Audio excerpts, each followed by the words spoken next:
2,542 flowing water. A distant, rumbling roar washed over the world, making it seem as if everything had gone still for a moment.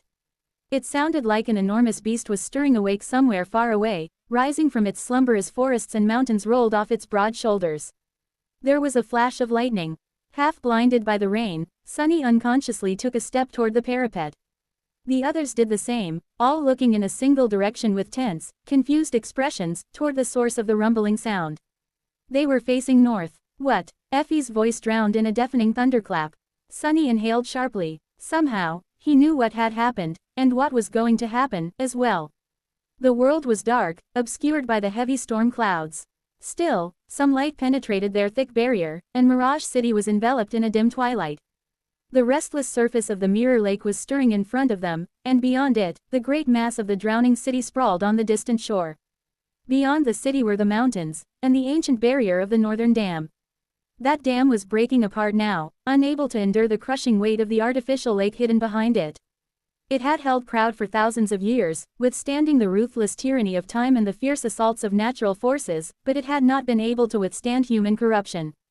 The subpar renovation works perpetrated by the Valor Group on Maddox's orders had compromised its integrity, and the disastrously persistent rains had caused the great reservoir contained by the dam to swell uncontrollably, pushing it to and over the limit.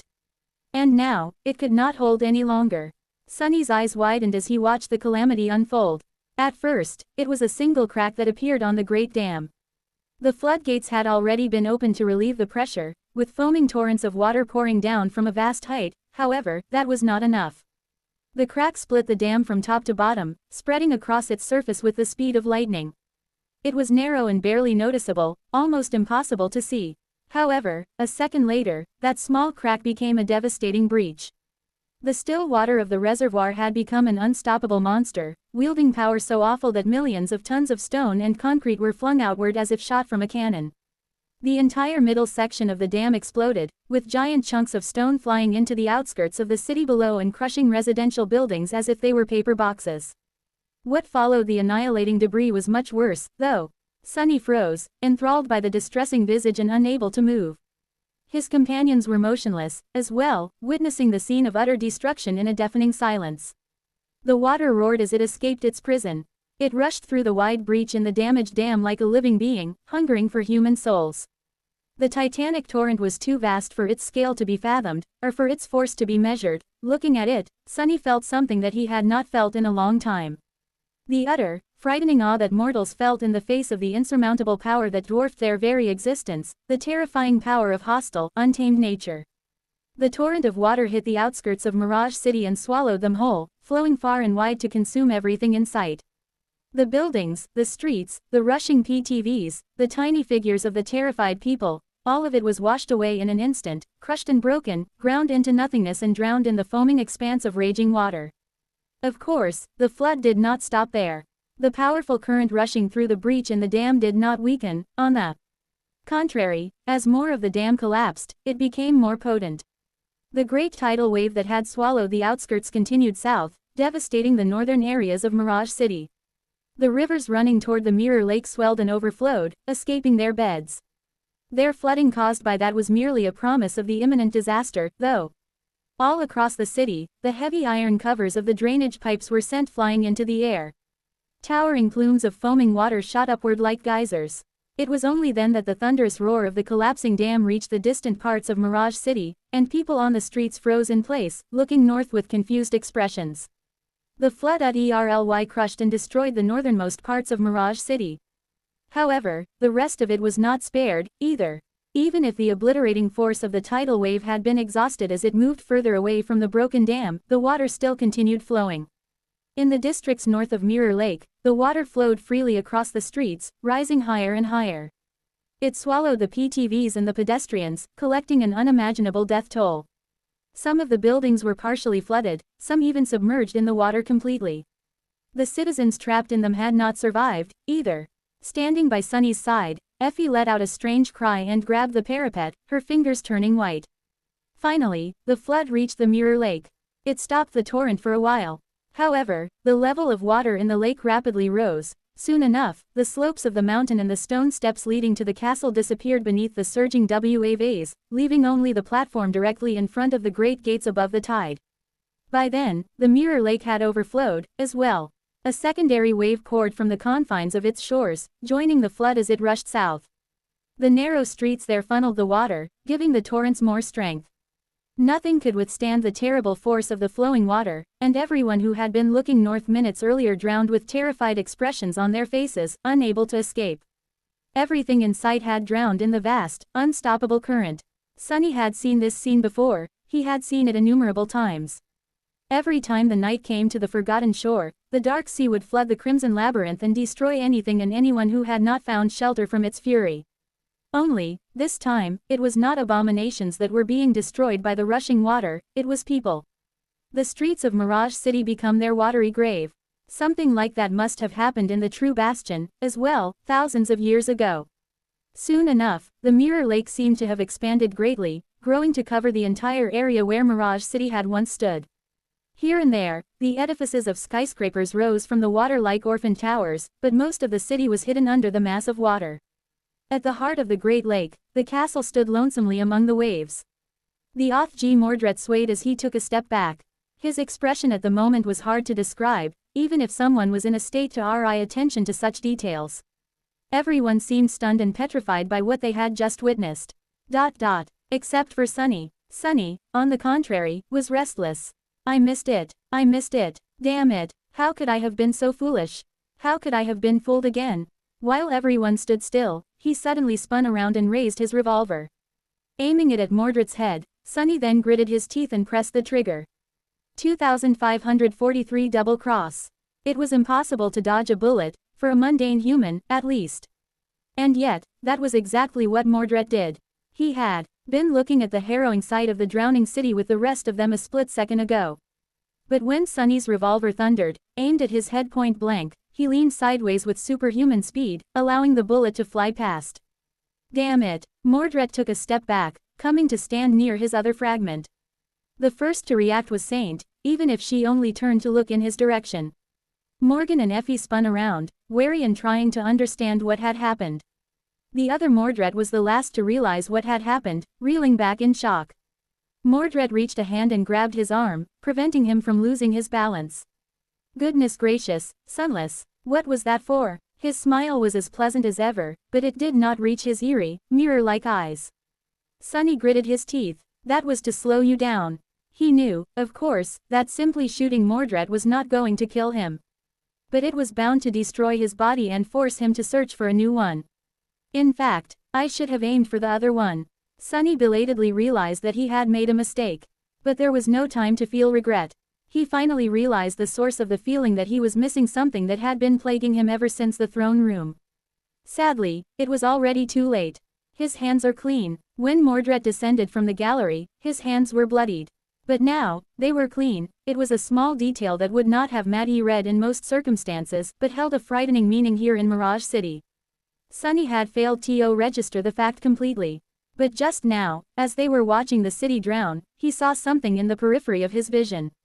It was so subtle that he paid it no attention at first, yet his subconscious kept pushing the thought of it to the forefront of his mind. That something was a thin tendril of white mist. Almost impossible to see in the heavy rain, it flowed from below the parapet and slowly reached Mordred. And was absorbed into his body.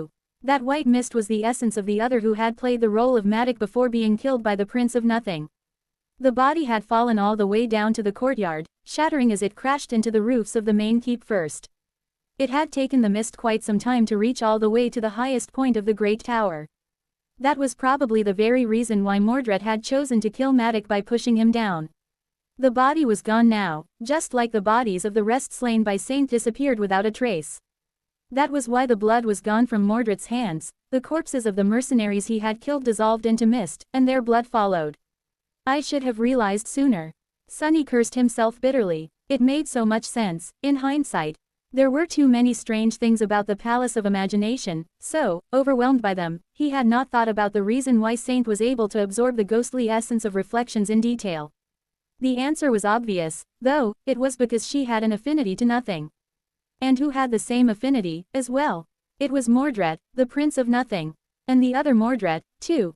The latter had spent most of his life in Mirage City, but unlike his ruthless alter ego, he was not a murderous fiend. There had been no reason for him to kill anyone, and even if there had been, he wouldn't have. That was simply out of character for him. So, even after spending decades in the Palace of Imagination, he had never absorbed nothing, and had never regained his awakened power. But Mordred was different. He slaughtered the mercenaries and killed Madoc. Gods only knew how many the rest he had slain before meeting Sunny. Which meant that he had at least some of his power back, and had been hiding it. And that did not bode well. It did not bode well at all. Mordred laughed. Ah, it seems that I've been caught. Effie studied him tensely, then asked without looking away. Sunny, what is going on? Sunny lingered for a few seconds, feverishly trying to understand what Mordred was planning. Had he already reclaimed some of his power when they fought several days ago? Had he been pretending to be weak in order to lower Sunny's guard? Had every word spoken by Mordred been chosen carefully in order to manipulate him into doing what Mordred wanted him to do? What was he trying to achieve? Kill Morgan? Absorb the essence of the Castellan? Or something else? We are being double-crossed, that is what. Glaring at Mordred, he lowered his empty revolver and asked in a cold, murderous tone. Let me guess, that whole conversation about wanting to hide your other self on the Ivory Island to protect him from the Dreamspawn was a lie. Mordred shrugged with a smile. Of course. Did you really think I would entrust you with something so vital? To be honest, I never believed that either you or the Changing Star would be able to protect him from that fiend. You know what they say, Sunless, if you want something done well, do it yourself. So thank you kindly for the offer, but I won't be needing your services, we will go our own way, he and I. Sunny smirked. What, you think that you'll do a better job of protecting him than two sovereigns? Mordred's smile dimmed faintly. As a matter of fact, yes. I do believe that. You two have too much to lose, you see, the whole world, really. And that is exactly what the Dreamspawn will use to destroy you. But me, he grinned, I have nothing, and therefore, I have nothing to lose. With that, he strengthened his grip on the other Mordred's arm. The other Mordred glanced at Morgan, wanting to say something. But he never did, because in the next moment, he was gone. He vanished without a trace, as if he had never existed at all. 2544 Mirror Abyss. Where did he go? Effie's tone changed halfway through the sentence as she realized the pointlessness of her question. The answer was obvious. Into the bastard's personal mirror realm. Sunny gritted his teeth. Of course, he had known about Mordred's ascended ability for a long time. It allowed the Prince of Nothing to establish a physical space in the realm of reflections and store objects in it, as well as his morbid collection of vessels. But that was not all he could place into his minor domain. He could pull people into the mirror realm, too. Sunny had been drawn into it once himself, in twilight. He remembered it vividly, the vast and somber expanse, a gray sky covered by stormy clouds, white mist swirling around his feet, and a radiant sphere shining like a pale sun above, its rays falling like silver pillars through the veil of clouds. Mordred's mirror realm was a reflection of his soul sea, at least it had been when he was a master. Now that he was a saint, his personal mirror realm would have evolved into a minor domain and come to resemble that of Soul Stealer, most likely. He glanced at Mordred with a hint of dark resentment in his eyes.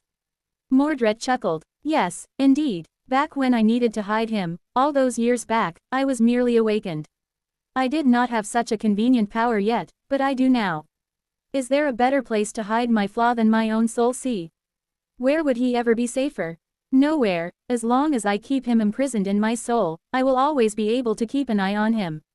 So, I had to retrieve him from the Palace of Imagination before the Dreamspawn did it for me. He sighed. Of course, various obstacles got in the way. I did not expect Morgan to be here and poison the pathetic worm's illusion with her bloodlust. I did not expect such an elaborate illusion to exist, either. This place had been quite different when I visited last, you see. Most of all, I did not expect to be stripped of my aspect and be hunted down by the Castellan like a rat. That was quite a troublesome development, to say the least. A pale smile appeared on Mordred's lips. Ah, but I endured and persevered. You suspected me of being the nihilist, Sunless, but of course, I did not kill those people. Which is not to say that I didn't kill other people.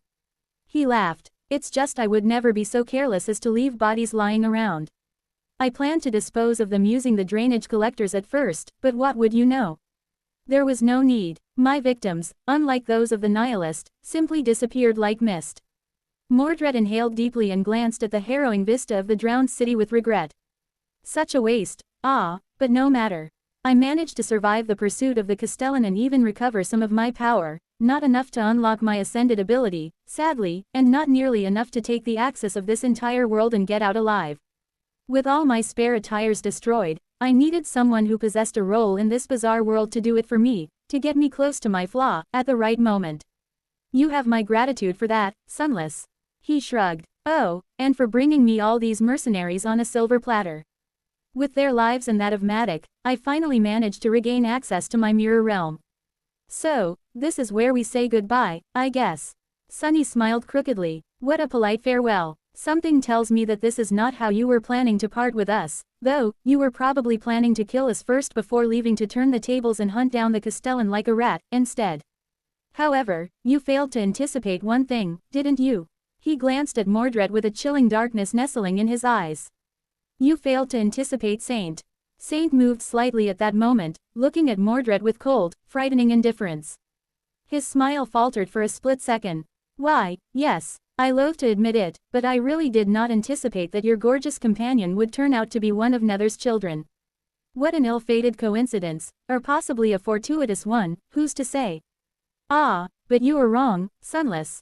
He raised a hand and rubbed his temple, a strange grimace appearing on his face for a brief moment. I never intended to kill you. Morgan, sure, raised by wolves, as well, to eliminate the risk of her regaining a measure of control over the Palace of Imagination before I escaped it. But even though I would love nothing more than to see you pay for the death of my father, pay terribly. I need you alive. A pale smile bloomed on his lips. After all, I need you and Changing Star to last as long as possible against the Dreamspawn. The guiding light and the shadow of humanity, you are meant to be my meat shield, you know. What an honor. Laughing, he took a step back. So live long, Sunless. Live long and struggle desperately. Oh, and by the way. Mordred made a dramatic pause, looking at him with a smile. That damn miscreant. In the short moment Sunny spent feverishly considering what to do next, Morgan suddenly stepped forward. Her gloves were long gone, and her delicate, pale fingers were spread slightly, glistening with the drops of rain like 10 razor-sharp knives. What, can't come up with something else to say to stall more? Casting a brief look at Sunny, she said in an even tone. Take Athena and go find the Castellan, Lord of Shadows. Doctor, Saint and I will hold him back. Sunny gave her a long look. Morgan was mundane, and Mordred seemed to have regained the power of an ascended. Challenging him would be absolutely deadly for her, even with Saint fighting by her side. But that wasn't even the main problem. How are you going to hold him back? His dormant ability allows him to jump between reflections. He can slip away anytime he wants. Morgan smiled darkly. He might have regained some power, but he did not regain all of his power. Actually, although he is hiding it, he is barely holding it together, because of the rain. Sunny's eyes widened a little. The rain, Mordred could sense reflections and travel between them. And currently, there were millions of tiny mirrors around them. Every drop of rain reflected the world as it fell from the sky, and all those reflections multiplied as they contained each other, creating an endless labyrinth of mirrors. Mordred's mind was constantly assaulted by that boundless abyss of reflections, and even if he attempted to hide it, it must have put an immense stain on him. More importantly, Morgan spoke again. He can indeed escape into reflections, but first, he needs to find the right one. That is why he wasted time giving us a winded speech, and that is why he has not escaped yet. So, go, hurry. Sunny glanced at her, then at Mordred. Mordred smiled. My dear sister makes some sense. But, you see, however, he could not finish the sentence. Because at that moment, Sunny spun around and grabbed Effie, shouting, Saint, and a split second later, Saint vanished from where she stood and slammed into Mordred, sending them both crashing into the parapet. Morgan rushed forward, as well. Sunny did not see it, though, because he was already running toward the stairs. 2545 reflections upon reflections. Sunny and Effie rushed down the long spiral staircase, jumping over several stone steps with each stride. The great tower shook around them as Mordred, Morgan, and Saint clashed on its roof. Sunny did not know who would win in that fight or for how long the two women would be able to hold the Prince of Nothing back, so there was no time to waste. Effie seemed to understand that, as well. I just have one question. She failed to make a tight enough turn and slammed into a wall, using it to direct her momentum. How the hell are we supposed to find the Castellan? Sunny was cursing the height of the great tower and the length of the stairs when he heard the question. His muscles had already been burning because of the climb up, and now, he had to descend the same way in a rush. Where to find the Castellan, indeed. At the moment, he was going over everything that Mordred had told him and trying to understand which of his words were true, and which were a lie. Mordred was a frighteningly skilled manipulator, and he knew how to masterfully mix truth and deceit to control his targets. In hindsight, he had to be. Humans naturally rejected anyone who was not like them, and so, he would have had to read their thoughts and emotions flawlessly if he wanted to fit in. Even before that, he would have become adept at reading emotions while growing up next to Anvil and Astarion. That said, Sunny did not think that Mordred had lied about countless things here in Mirage City, just about the most important things. That was because he had needed Sunny and Effie to know the true state and function of the Palace of Imagination in order to use them as proxy agents against the Castellan. He had definitely exaggerated how dangerous the Castellan was to anyone who wasn't him, somewhat, while at the same time understating how rough a form the Castellan was in. The flood that destroyed Mirage City was most likely a manifestation of that ancient reflection. Failing to endure the pressure of having to incorporate conflicting desires into its grand illusion without the guidance of the castle master. The Castellan was breaking down, just like the Northern Dam had, and the illusion of Mirage City was breaking down with it. So, where would Sunny find the Castellan? Most of Mirage City was gone, now. Only the tallest buildings remained above the water, and the castle, of course. There was a slim chance that the Castellan was in one of the remaining buildings, but Sunny doubted that. No, the ancient reflection would be somewhere here, in the stronghold of its former master. But where? It was not the throne room or the roof of the great tower. It was not the courtyard, either. The castle was vast, and there were plenty of halls in it. Sunny glanced at Effie. You know the layout of Bastion pretty well, right? This replica of the castle seems smaller, but there should be some similarity. How similar are they? By then, they had almost reached the throne room. Pretty similar. Sunny nodded. So, how would one get to the Great Mirror? Effie almost stumbled. The Great Mirror. There was the true Great Mirror, standing in the middle of the Hall of Imagination in True Bastion. But there was also the false Great Mirror, hidden deep inside the mountain under the illusory bastion, that one, the rulers of Clan Valor and later Effie had used to control the component of the Great Citadel that allowed it to travel between reality and illusions.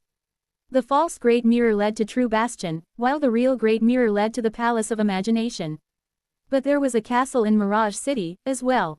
So, wouldn't it be natural to assume that there would be a third version of the Great Mirror here, as well? Just how deep does this infinity mirror go?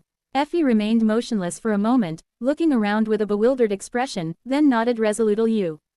Follow me. They rushed to an alcove behind the throne, where another door was hidden behind a tapestry.